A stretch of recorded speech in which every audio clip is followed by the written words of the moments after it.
And then Mary has worked with the city of Granite, or the Granite City Park District on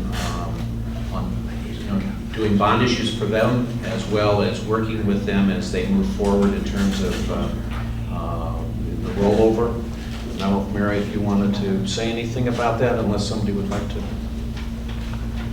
Any questions? We'd be glad to talk about it. I think one of our comments at the meeting when we had a chance to all talk together in the spring was there are a number of different ways to do bond issues.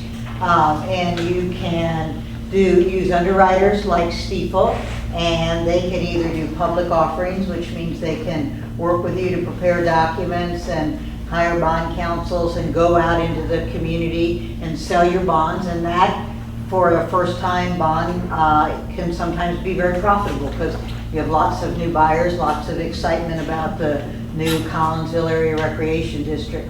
After a while, though, you have excellent staff. Terry's joined you now. And you've got people who understand the process, and you can do what's known in our business as private placements. You don't have to have all of the public activity and all of the costs that goes with a public bond issue. And you can do a private placement, and you can say, I do want to sell these bonds, or I want to sell this annual bond that I must do in order to make my principal and interest payments.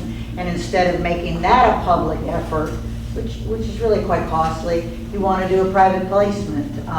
And that's what we're doing in Granite City. And what we have started with doing in Granite City, I did the initial bond issue for them, and then we subsequently did 2 years of private placements. And this last year, I pushed them out of the nest, and now they're on their way to do their own private placement. You have a good attorney, you have a staff that can handle it. It's not that hard. We'll help you, but it's not that hard. So that's a way to save money and to get some things done. So, you know, as Carl said, we're thrilled to see that you made a decision to keep yourself from being sued, would be the word I would use. And you did go ahead and you've levied for your annual payments. That's very critical. You probably have to have one more levy before you have the chance to go ahead and refund your bond in 2013. We would really encourage you to watch that, pay attention, and do that when you have the opportunity. Even if the savings are only 8 or 9%, that's such a significant amount for a district your size that it's really a positive thing. And so, you know, basically our goal here was just to say we enjoyed meeting with you several months ago, and you know, we've kind of watched what you're doing. I think you certainly seem to be moving in the right direction, and from our perspective, anything we can do to help you, we are more than glad to do. So the savings we can get on a private placement would be probably in the neighborhood of $20,000 to $30,000 a year. Is that what it looks like from what you guys saw from information you had? That's really the cost of the rollover bonds, correct? Well, you still have to do the rollover bonds, but you wouldn't do them as a public offering. Okay. You would probably do them, you would involve a bond counsel because you still do need that. And you would involve an entity, and perhaps the first time an entity, or perhaps not. And you would just say, we can do this, and we will go ahead and we'll develop the information and we'll set it up so that it happens. And moves forward. So the cost you would save would be the cost of full underwriting, which can be expensive. Right. And in fairness, bond counsels are not unlike a lot of other people. If they do less work, they'll charge you less. So, you know, it would be a little bit less cost in that regard as well. And I think, as Mary pointed out, in the Granite City example, we help them get to the point where we feel now they can do it on their own.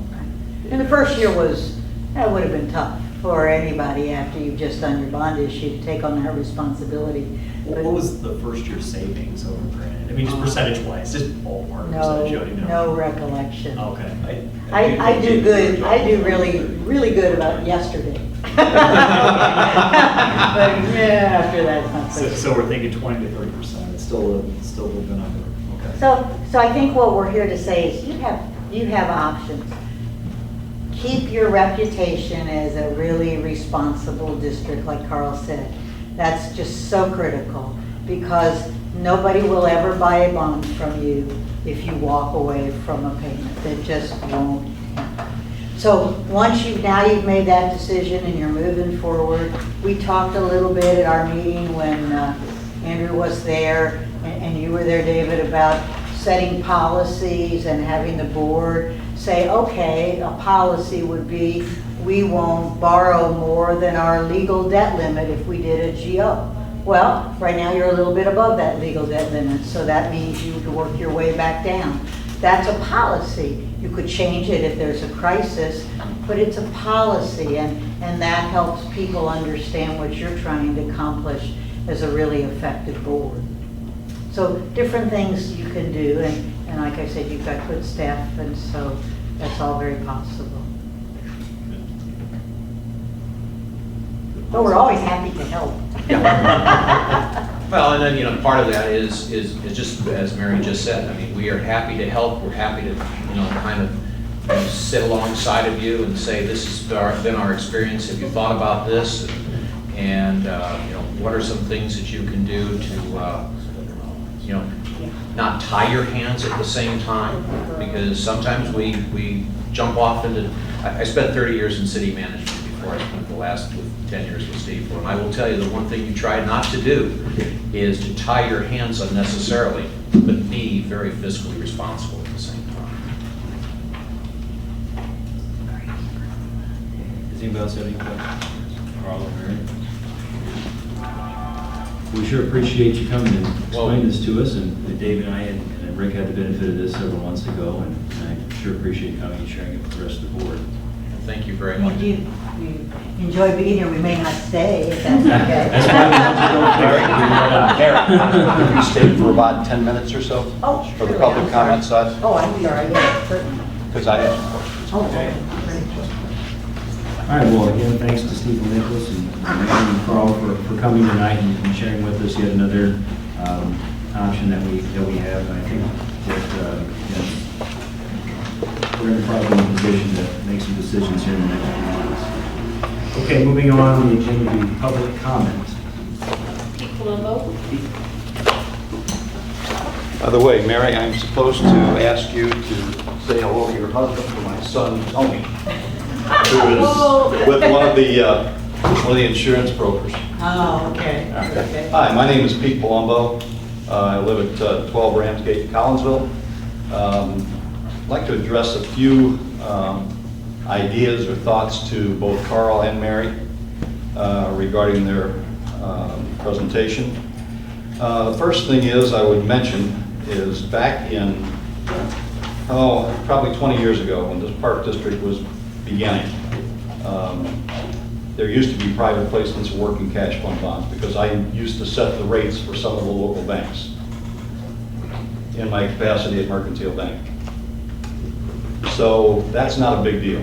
You can do that. It just is easy as it can be if it's done on a local bank basis. What I'd like to know, I guess, to begin with, is what kind of fees do you guys think about in terms of underwritings per bond? And you look at non-rated or A-rated for this district?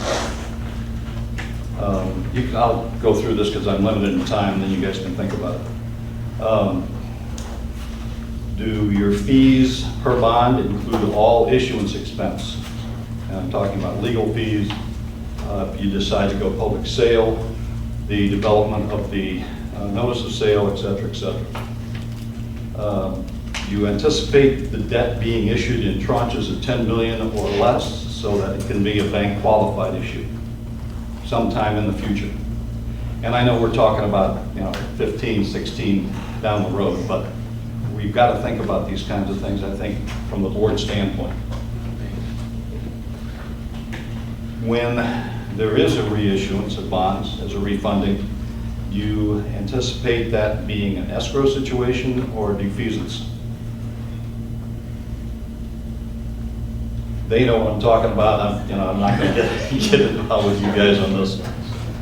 Since a 10-year average life bond issue values in '05 and interest rates at about $3 a thousand, and that's just an estimate or a round number. How do we make sure cards get the best deal if you negotiate? What's their measure? How do they look at these things? And they have to be able to do that. And I guess finally, how do you handle the somewhat possible conflict of interest acting as an underwriter where you're going to be marketing the bonds as opposed to an FA where you are going to be giving advice to the issuer and letting somebody else handle the bond sale? You're in a capacity as a negotiator, an underwriter, as you well know, where you have to market the securities at a rate that your people can sell, but by the same token, you have to give them the best rate that you can. These are things I think that the board will want to know at some point in time. And so I point those questions out to give you some thoughts, depending on what the board does as far as hiring either Stifel or someone else. That's all I had, basically. Steve? You're welcome.